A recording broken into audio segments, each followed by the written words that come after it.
Ya, intensitas patroli nampaknya ini harus ditingkatkan ya, Kita berharap kesadaran dari masyarakat sendiri ataupun pihak-pihak tertentu untuk tidak melakukan penjarahan, mengambil kesempatan dalam kesulitan seperti ini. Betul, saling menjaga keamanan. Dan pemirsa, Marinir Angkatan Laut mengerahkan tank amfibi untuk mendistribusikan bantuan dan mengevakuasi korban banjir. Penggunaan tank amfibi ini terjadi di kawasan Pluit, Jakarta Utara, seperti yang dilaporkan Indri Astuti dan Deden Eka pada Minggu siang. Ya pemirsa, disinilah salah satu daerah yang berada di kawasan Pluit, yaitu tepatnya di Tanah Merah, di mana warga di sini mengaku bahwa mereka telah mengalami musibah banjir ini sejak Kamis lalu, sama seperti beberapa daerah ataupun kawasan di Jakarta lainnya, namun hingga saat ini mereka belum mendapat bantuan. Dan saat ini dengan menggunakan bantuan, yaitu berupa tank amfibi dari pasukan TNI Angkatan Laut, di sini mereka telah memuat sejumlah bantuan cukup banyak karena memang tank ini sendiri berukuran lebih besar dan lebih efektif jika dibandingkan dengan menggunakan perahu karet.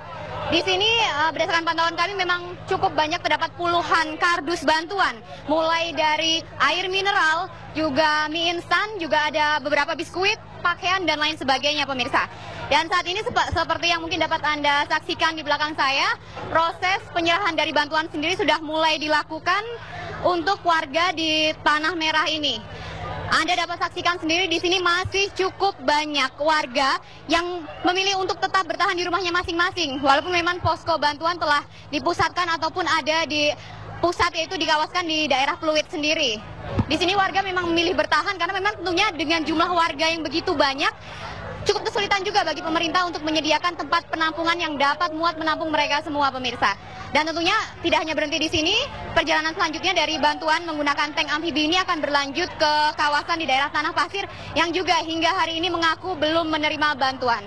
Ya pemirsa, setelah kurang lebih selama 1 jam, kami bersama dengan tim pasukan sukarelawan yang memberikan bantuan maupun tim dari TNI Angkatan Laut menyusuri perkampungan ataupun gang-gang di kawasan Pluit ini. Anda bisa melihat di belakang saya ketinggian air dari mulai tadi kami masuk ke dalam menyusuri sini kira-kira masih sekitar 1 hingga 1,5 meter. Namun warga memang sebagian besar di kawasan ini masih memilih untuk bertahan di rumahnya masing-masing karena ada beberapa warga yang juga telah memiliki rumah dengan berlantai 2. Dan kami masih terus menyusuri ke dalam sana karena berdasarkan laporan warga memang masih ada beberapa kawasan lainnya yang juga belum tersentuh bantuan hingga hari ini. Dan tentunya dengan menggunakan fasilitas dari TNI Angkatan Laut ini diharapkan memang memudahkan bagi penyebaran bantuan maupun logistik bagi kebutuhan warga korban banjir. Dari Pluit, Jakarta Utara, Indri Astuti, Deden Eka, TV One mengabarkan.